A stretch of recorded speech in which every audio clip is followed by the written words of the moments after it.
ইন্নাল আবরারা লাফি নাঈম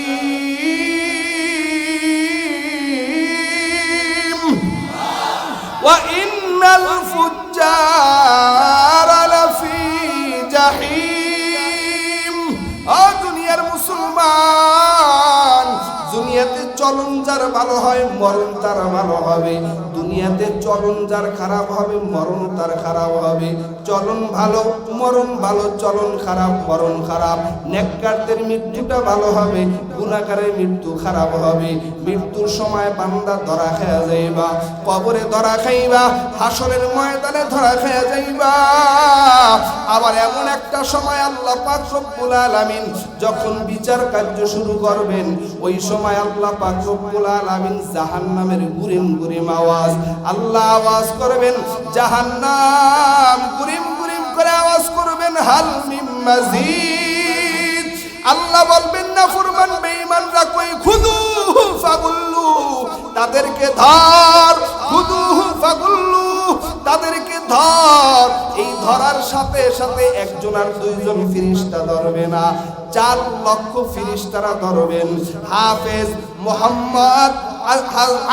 মুহাম্মদ ইবনে কাসির রাহমাতুল্লাহ আলাইহি ইবনে কাসিরের ভিতরে তাফসীরে উল্লেখ করেন 4 লক্ষ ফেরেশতারা ওই দিনকা ধরবেন। 4 লক্ষ ফেরেশতারা ধরা লাগবে কেন? আল্লাহর একটা ফেরেশতা যদি ধরে তাতেই তো হুঁশ থাকবে না, 4 লক্ষ ফেরেশতা কেন ধরবেন? মুফাসসিরিন কেরামগণ বলেন, আল্লাহ যেমন বড়, আল্লাহর কৃতিত্ব আল্লাহর কাজও তেমন বড়। মজার ব্যাপার হলো, সবচেয়ে আশ্চর্যের কথা হলো, 4 লক্ষ ফেরেশতা শুধু ধরবে তা না, 4 লক্ষ ফেরেশতা একজন একজন কইরা তাকে লাথি উষ্টা দিবে, টোক্কা দিবে। আরে ভাই, কিতাবের ভিতরে লেখেন একজন ফেরেশতা যদি ধাক্কা দেয় 70,000 মানুষ জাহান্নামে চলে যাবে। কিন্তু এমন 4 লক্ষ ফেরেশতা ওই কিয়ামতের ময়দানে এইভাবে উষ্টা লাঠি দিতে থাকবে। ওই দিন কি উপায় হবে? এই কারণে নবী 1,500 বছর পূর্বে জানায়া দিয়েছেন, 4টা জিনিসের হিসাব না দিয়ে এক কদম সামনে আগানো যাবে না। আন উমরিহি ফিমা আফনা ওয়া আন শাবাবিহি ফিমা আবলা। এ যুবক, যৌবনকাল কেমনে কাটাইছো? কোন মাইয়ার পিছনে কাটাইলা? কোন দুনিয়ার পিছনে যৌবনকাল কাটাইলা? মাইয়ার মোবাইলে মিস কল আর ডাইরেক্ট কল দিয়া ব্যস্ত, পরকিয়া কইরা ব্যস্ত। এ যুবক, আল্লাহর দেওয়া যৌবন কোন দলের পিছনে কাটাইছো? হিসাব দিয়া সামনে আগাও। আন উমরিহি ফিমা আফনা ওয়া আন শাবাবিহি ফিমা আবলা ওয়া আন মালিহি মিন আইনা ইখতাসাবাহু। মাল কেমনে কামাই করছো, কেমনে ব্যয় করছো, হিসাব দিয়া সামনে অগ্রসর হও। আমার শায়খ ও মুর্শিদ রহমাতুল্লাহ আলাইহি সুযোগ্য সাহেব জাদা মুফতি সৈয়দ ইসহাক মোহাম্মদ আবুল খায়ের দামাত বরকাতুহুম সাহেব জাদা মরহুম পীর সাহেব চরমলাই রহমাতুল্লাহ আলাইহি। এরপরও এক শ্রেণীর মানুষের চুলকানি আছে, থাকবে। চুলকানির মলম দিল শেষ হবে না, এরা সারা জীবন চুলকাইবে। চরমনাই খারাপ, মসজিদ মাদ্রাসা খারাপ, যেই মাদ্রাসার ছাত্ররা জানাজা পড়ায় এরা খারাপ, সবাই খারাপ, সবাই জঙ্গি তৈরি হয়, এরকম একটা স্লোগান আছে না নাই? দীর্ঘ 15-16 বছর পর্যন্ত সেই জুলুম আর নির্যাতনের শিকার হয়। আলহামদুলিল্লাহ, আমরা একটা নতুন বাংলাদেশ পেয়েছি। আল্লাহ এই বাংলাদেশকে নতুনভাবে সাজাইবার তৌফিক দান করে, বলেন আমিন। এই বাংলাদেশকে আর কোনো ফ্যাসিস্টের হাতে তুলে দিতে আমরা চাই না, চিল্লায়া বলেন ঠিক কিনা? এই বাংলাদেশ মুসলমানদের দেশ, 93% মুসলমান। এই বাংলাদেশে মসজিদে যেমনি ভাবে কোরআনের বয়ান চলে, এই কোরআনের আইন সংসদেও চলতে হবে। আওয়াজ করে বলেন ঠিক কিনা? মুহতারাম হাজিরিন, মসজিদ মাদ্রাসার মৃত্যুর সময় শুধু কোরআনের তেলাওয়াত আর কোরআনের বিধান নাই, কোরআনের বিধান, সংসদ, গণভবন, পার্লামেন্ট, সর্বত্র এই কোরআনের আইন, কোরআনের রাজ কায়েম করার জন্য আমাদের জীবন আর জান মাল দিয়ে চেষ্টা ফিকির করে যেতে হবে। আওয়াজ করে বলেন ঠিক কিনা? মুহতারাম হাজিরিন, এই পৃথিবীতে আমরা কেউ স্থায়ী না, আমরা এই পৃথিবীতে স্থায়ী হয়ে আসিও নাই। আমাদেরকে পাঠিয়েছেন কে? এই পৃথিবীর থেকে বিদায় করে দিবেন কে? আসলাম কার ইচ্ছায়, যাইব কার ইচ্ছায়, মাঝখানের সময়টুকুন কাটাইব কার ইচ্ছায়? আল্লাহ বলেন ওয়াত্তাকু ইয়াওমান তুরজাউনা ফীহি ইলাল্লাহ, তোমরা ওই দিনকে ভয় করো যেই দিন তোমরা আমি আল্লাহ তাআলার সামনে দাঁড়াইবা। সুম্মা তুওয়াফা কুল্লু নাফসিন মা কাসাবাত ওয়া হুম লা ইউযলামুন।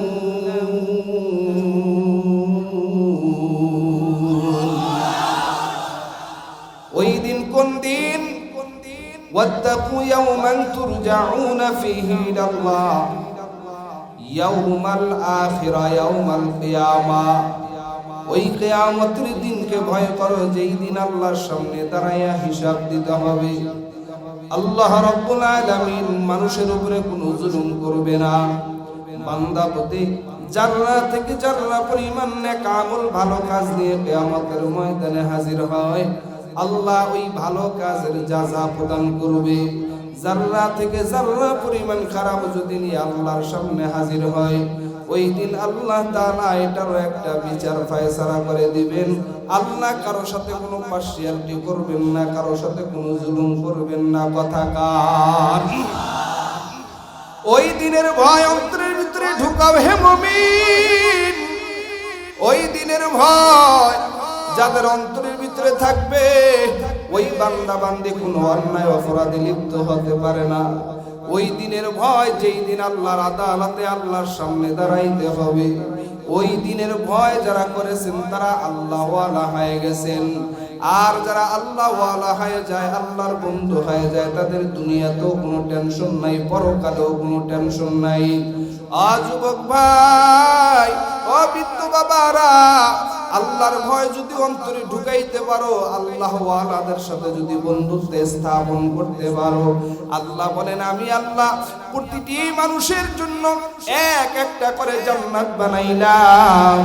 কিন্তু যারা আমি আল্লাহর ভয় অন্তরে নিয়ে চলবে, আল্লাহওয়ালা হয়ে যাবে, আল্লাহকে ভয় করে গুনার কাজ বর্জন করবে, আল্লাহ বলেন আমি আল্লাহ তাদের জন্য দুইটি জান্নাত বরাদ্দ করেছি। ওয়ালিমান খাফা মাকামা রাব্বিহি জান্নাতান।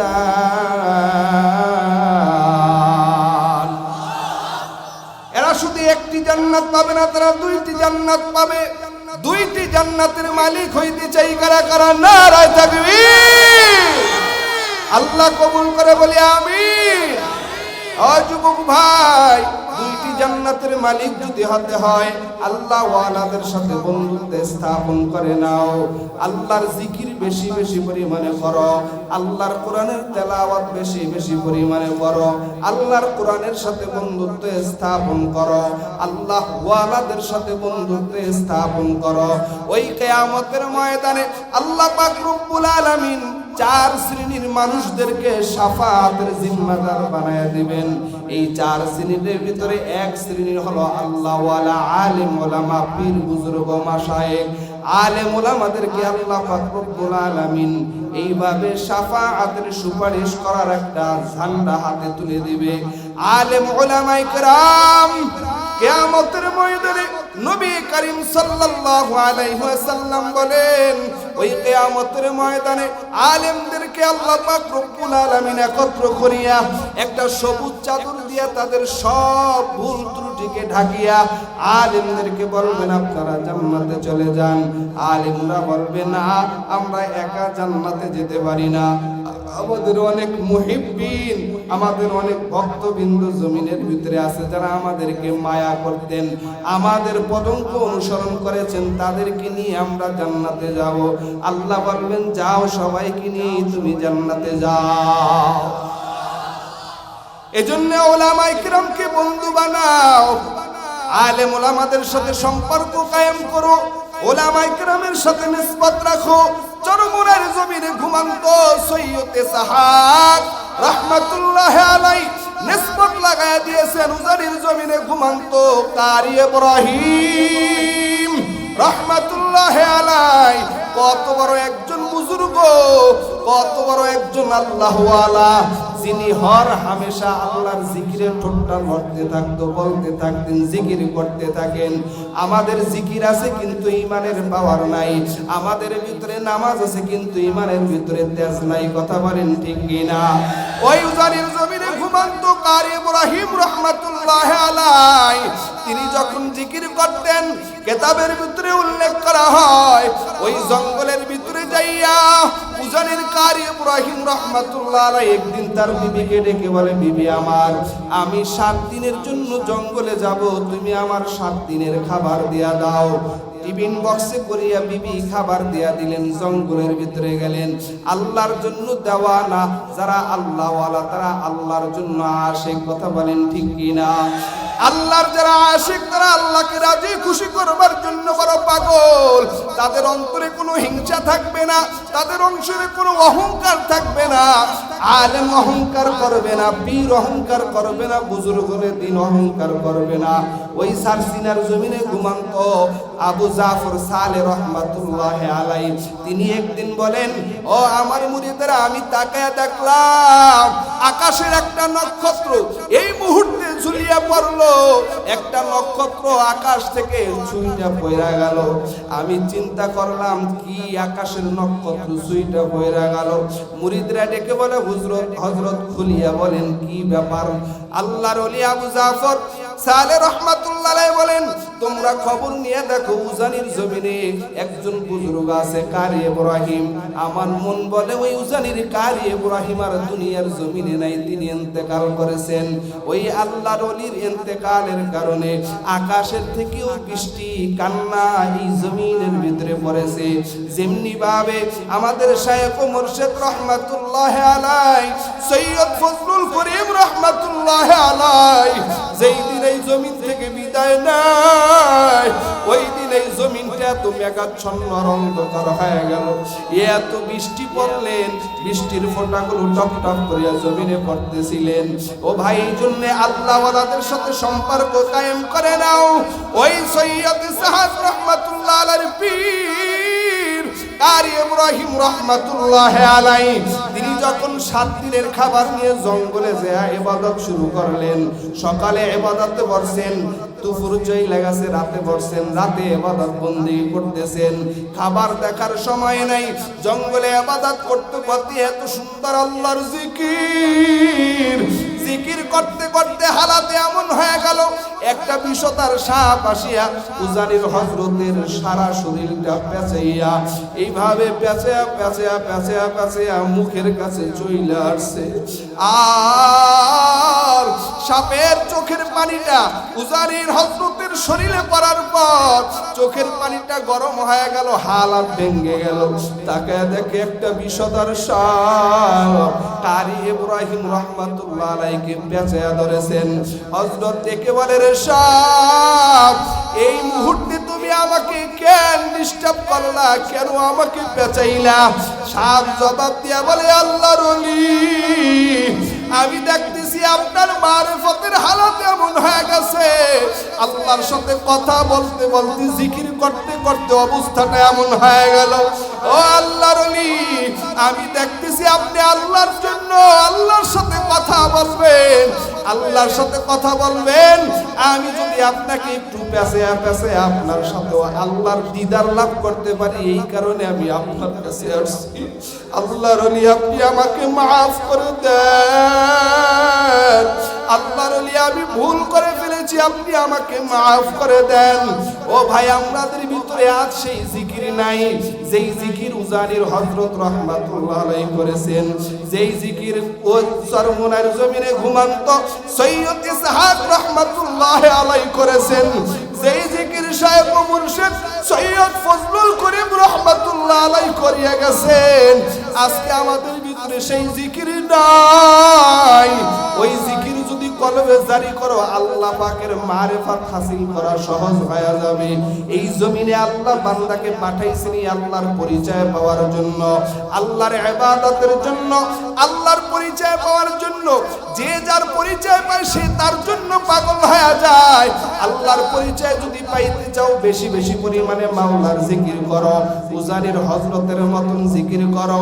ওই যে রসুন লাগাইতেছেন আর জিকির করতেছেন, রসুন লাগাইতেছেন জিকির করতেছেন, পিছন দিকে তাকায় দেখে সব রসুনগুলো মাটির থেকে উঠিয়ে এরপরে জিকির শুরু করে দিয়েছেন, আল্লাহ আল্লাহ আল্লাহ আল্লাহ জিকিরে হাকা মুতগিদাই রুহেরা মারহামা মত ঈদলে মজরুহেরা দিল জু খালি याद हक से ऐ जवा कानाए शैतान है दिल बेगुमा।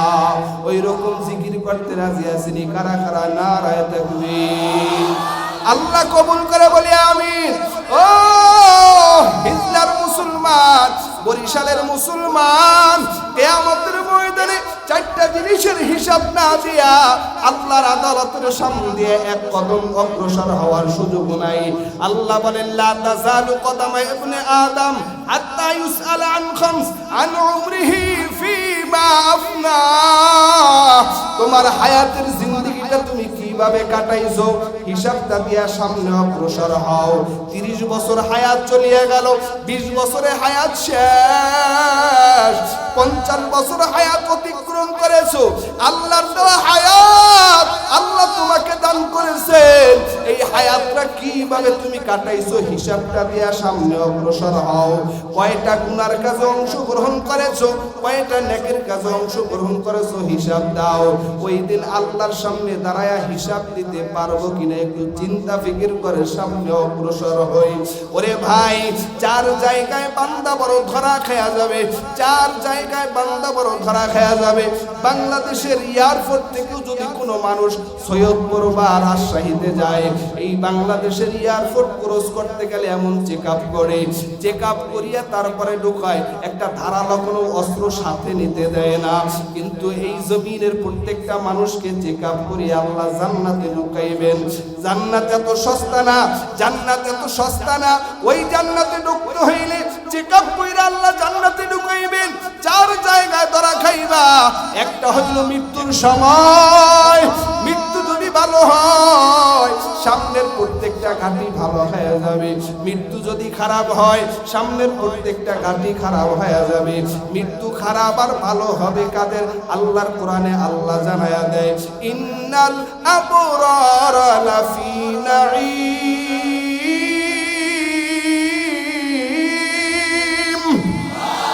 ওয়া ইন্নাল ফুজ্জার লাফি জাহিম। ও দুনিয়ার মুসলমান, দুনিয়াতে চলন যার ভালো হয় মরণ তার ভালো হবে, দুনিয়াতে চলন যার খারাপ হবে মরণ তার খারাপ হবে। চলন ভালো মরণ ভালো, চলন খারাপ মরণ খারাপ। নেককারদের মৃত্যুটা ভালো হবে, গুনাহগারের মৃত্যু খারাপ হবে। মৃত্যুর সময় বান্দা ধরা খেয়া যাইবা, কবরে ধরা খাইবা, হাসরের ময়দানে ধরা খেয়া যাইবা। আবার এমন একটা সময় আল্লাহ পাক রব্বুল আলামিন যখন বিচার কার্য শুরু করবেন, ওই সময় আল্লাহ পাক রব্বুল আলামিন জাহান্নামের গুরিম গুরিম আওয়াজ আল্লাহ আওয়াজ করবেন, জাহান্নাম গুরিম গুরিম করে আওয়াজ করবেন, হাল মিন মাজিদ। আল্লাহ বলবেন না ফরমান বেঈমানরা কই, খুদুহু ফাগুল্লু, তাদেরকে ধর, খুদুহু ফাগুল্লু, তাদেরকে ধর। এই ধরার সাথে সাথে একজন আর দুইজন ফেরেশতা ধরবে না, 4 লক্ষ ফেরেশতারা ধরবেন। হাফেজ মুহাম্মদ ইবনে কাসির রাহমাতুল্লাহ আলাইহি ইবনে কাসিরের ভিতরে তাফসীরে উল্লেখ করেন 4 লক্ষ ফেরেশতারা ওই দিনকার ধরবেন। 4 লক্ষ ফেরেশতারা ধরা লাগবে কেন? আল্লাহর একটা ফেরেশতা যদি ধরে তাতেই তো হুঁশ থাকবে না, 4 লক্ষ ফেরেশতা কেন ধরবেন? মুফাসসিরিন কেরামগণ বলেন, আল্লাহ যেমন বড়, আল্লাহর কৃতিত্ব, আল্লাহর কাজও তেমন বড়। মজার ব্যাপার হলো, সবচেয়ে আশ্চর্যের কথা হলো 4 লক্ষ ফেরেশতা শুধু ধরবে তা না, 4 লক্ষ ফেরেশতা একজন একজন কইরা তাকে লাথি উষ্টা দিবে, টোক্কা দিবে। আরে ভাই কিতাবের ভিতরে লেখেন একজন ফেরেশতা যদি ধাক্কা দেয় 70,000 মানুষ জাহান্নামে চলে যাবে। কিন্তু এমন 4 লক্ষ ফেরেশতা ওই কিয়ামতের ময়দানে এইভাবে উষ্টা লাঠি দিতে থাকবে। ওই দিন কি উপায় হবে? এই কারণে নবী 1,500 বছর পূর্বে জানায়া দিয়েছেন 4টা জিনিসের হিসাব না দিয়ে এক কদম সামনে আগানো যাবে না। আন উমরিহি ফিমা আফনা ওয়া আন শাবাবিহি ফিমা আবলা। এ যুবক, যৌবনকাল কেমনে কাটাইছো? কোন মাইয়ার পিছনে কাটাইলা? কোন দুনিয়ার পিছনে যৌবনকাল কাটাইলা? মাইয়ার মোবাইলে মিস কল আর ডাইরেক্ট কল দিয়া ব্যস্ত, পরকিয়া কইরা ব্যস্ত। এ যুবক, আল্লাহর দেওয়া যৌবন কোন দলের পিছনে কাটাইছো? হিসাব দিয়া সামনে আগাও। আন উমরিহি ফিমা আফনা ওয়া আন শাবাবিহি ফিমা আবলা ওয়া আন মালিহি মিন আইনা ইখতাসাবাহু। মাল কেমনে কামাই করছো, কেমনে ব্যয় করছো, হিসাব দিয়া সামনে অগ্রসর হও। আওয়াজ করে বলেন মাল দেওয়ার মালিক কে? আর জোরে বলেন মাল দেওয়ার মালিক কে? আল্লাহ বলেন মিম্মা রাযাকনাকুম, আমি আল্লাহ সম্পদ দেওয়ার মালিক। আমি আল্লাহ তোমাদেরকে যে সম্পদ দিয়েছি, এই সম্পদ থেকে আমি আল্লাহর রাস্তায় ব্যয় করো। এ যুবক, আল্লাহর গোলাম, নিজের শক্তির বলে সম্পদ কামাই করতে পারো নাই। জমিনের ভিতরে তুমি ফসল লাগাইছো, টাকায় দেখো একজনের ফসলের কোনো অভাব নাই, আর একজনের ফসলের ভিতরে ফসল ঠিক লাগাইছেন কিন্তু ফসল উৎপাদন হয় নাই। বলেন এই জমিনে ফসল দেওয়ার মালিক কে? আস্তে করে বলেন, জোরে বলেন কে? ফসল দেওয়ার মালিক হয়েছেন আমার আল্লাহ। আল্লাহ বলেন ও দুনিয়ার মানুষ, এই মাল আর সম্পদ এগুলো হলো দুনিয়ার সৌন্দর্য। আল মাল ওয়াল বানুনা জিনাতুল হায়াতিদ দুনিয়া। আমি আল্লাহ মাল আর সম্পদ দুনিয়ার সৌন্দর্য হিসেবে দিয়েছি। আল্লাহ পাক রব্বুল আলামিন অন্যত্র বলেন আমি আল্লাহ সম্পদ দিয়া মানুষকে পরীক্ষা করি, আমি আল্লাহ আবার সম্পদ না দিয়েও পরীক্ষা করি। সম্পদ দিয়েও আল্লাহ পরীক্ষা করেন, সম্পদ না দিয়েও পরীক্ষা করেন কে? আল্লাহ কাউকে সম্পদ দিয়েছেন, কাউকে সম্পদ দেয় নাই। এই সম্পদ দিয়া না দিয়া পরীক্ষা করেন আল্লাহ। আল্লাহ কাউকে সন্তান দিয়েছেন, কাউকে আল্লাহ সন্তান দেয় নাই। আল্লাহ বলেন আমি আল্লাহ সন্তান দিয়ে না দিয়ে আমি আল্লাহ পরীক্ষা করি। এ বান্দা, আল্লাহর পরীক্ষা যদি পাশ করতে যাও, আল্লাহর পরীক্ষায় যদি কামিয়াবি হাসিল করতে যাও, আল্লাহর পরীক্ষায় যদি কামিয়াবি হাসিল করতে যাও, আল্লাহর ওলি ইবনে আমর রাহমাতুল্লাহ আলাই, আল্লাহর ওলি ইবনে আম্মার রাহমাতুল্লাহ আলাই ঘটনা উল্লেখ করেন, এমনি ভাবে বয়ান করতেছেন।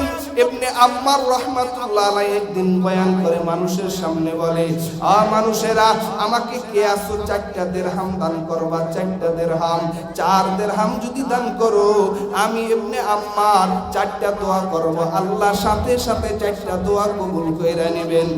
এক বেচারার সারা জীবনের সম্বল হলো 4 দিরহাম। কয় দিরহাম? জোরে বলেন। সারা জীবনের সম্বল 4 দিরহাম, 4 দিরহাম। ইবনে আম্মার রাহমাতুল্লাহ আলাইহি বলেন, ও ভাই কে আসো 4 দিরহাম দান করব, আমি 4টা দোয়া করব। আল্লাহ ওয়ালারা দোয়া করলে খালি ফেরত যায় না।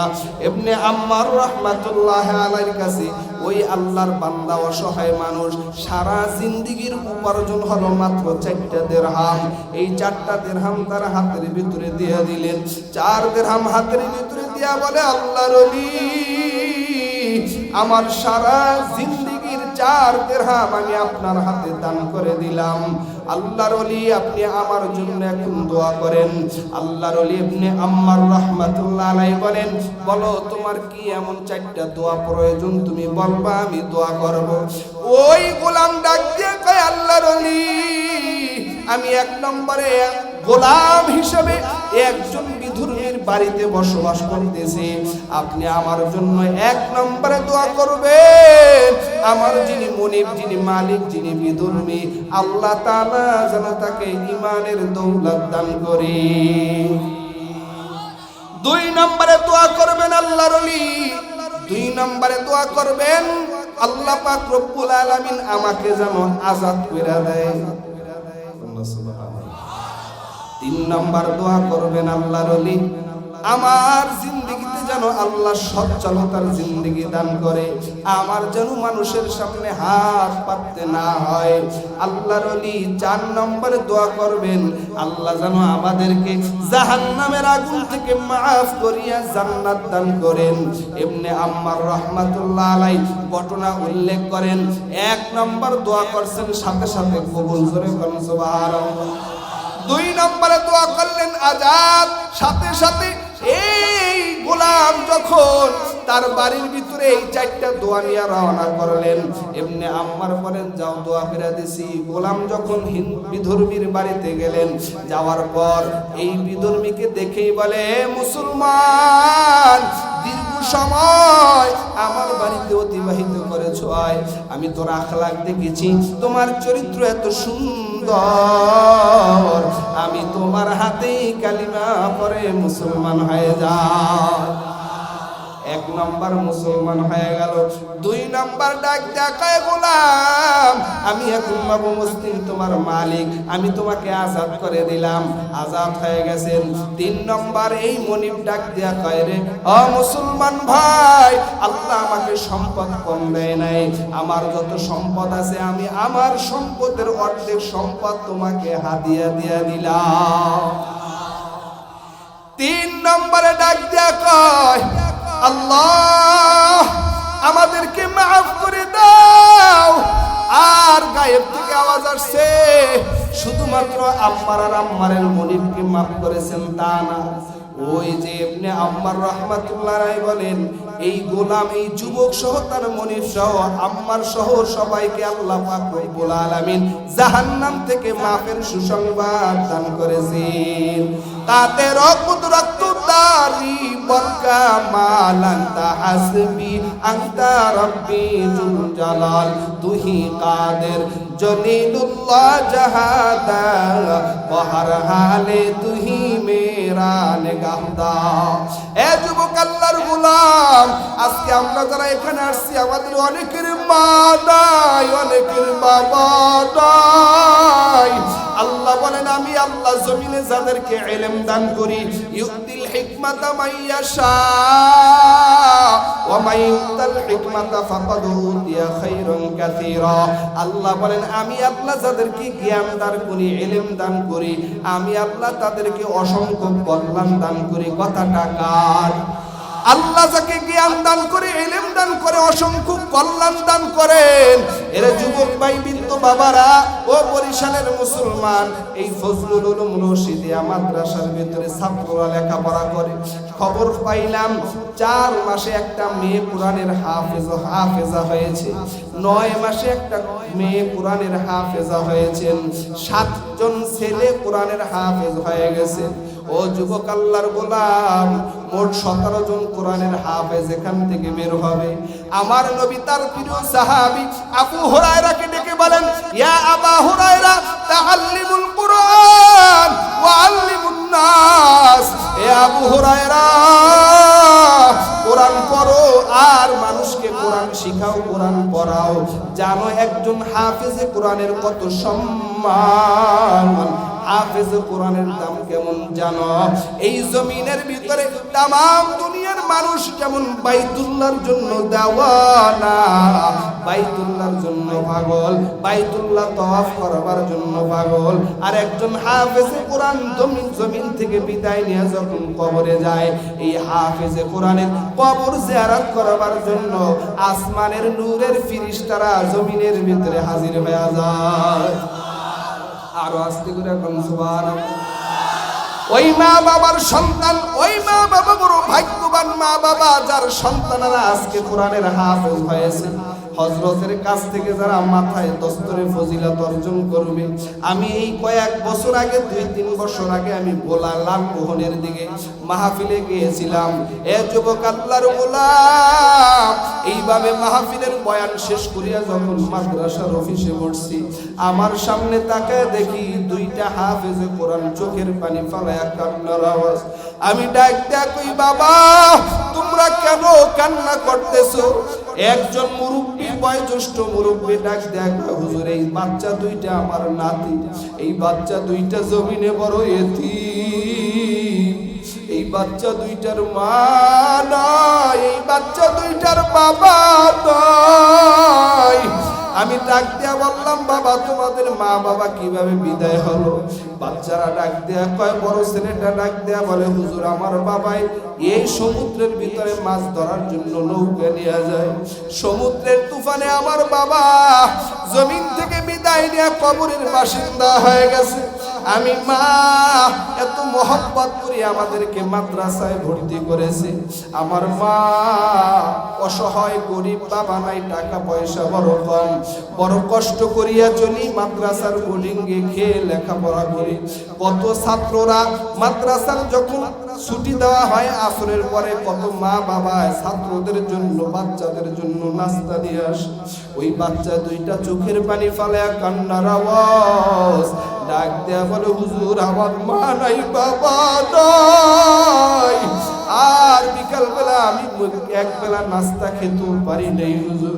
ডাক দেয়া বলে, হুজুর আমার মা বাজারের দোকানে, মানুষের দোকানে পানি দিয়া দিয়া এইভাবে সংসার চালায়।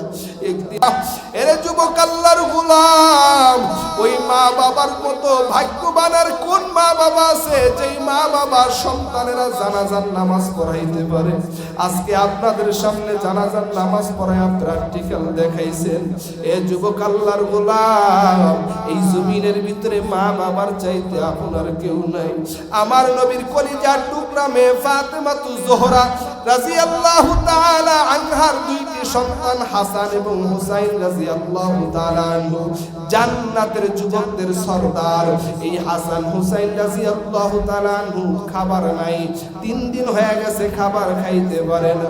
নবীর দরবারে হাজির, ডাক দেয়া বলেন, পয়গম্বর, ইয়া রাসূলুল্লাহ, ইয়া হাবিবাল্লাহ, আপনার মেয়ে, আপনার জামাত আজকে 3 দিন পর্যন্ত আমাদেরকে খাবার দেয় না। নবী বলেন, হাসান হুসাইন 3 দিনের খাবার না খাইয়া নানার কাছে আসছো, তোমার নানা আজকে 7 দিন পর্যন্ত খাবার খাইতে পারে। পেটের থেকে কাপড়টা উঠাইয়া মায়ার নবী ডাক দেয়া কয়, তাকায়া দেখ, আজকে আমার পেটের ভিতরে 7টা পাথর বাঁধা, আমি 7 দিন পর্যন্ত খাবার খাইতে পারি না। আমার নবী দুনিয়াতে আসিয়া বাবার চেহারা দেখতে পারে নাই। আমার নবী 6 থেকে 6.5 বছর বয়সে নবী মাকেও হারায়া ফেলছেন। এ জীবনে না দেখিলেন বাবার মুখ, 6 বছরে হারাইলেন মায়ের মুখ, 6 বছরে হারাই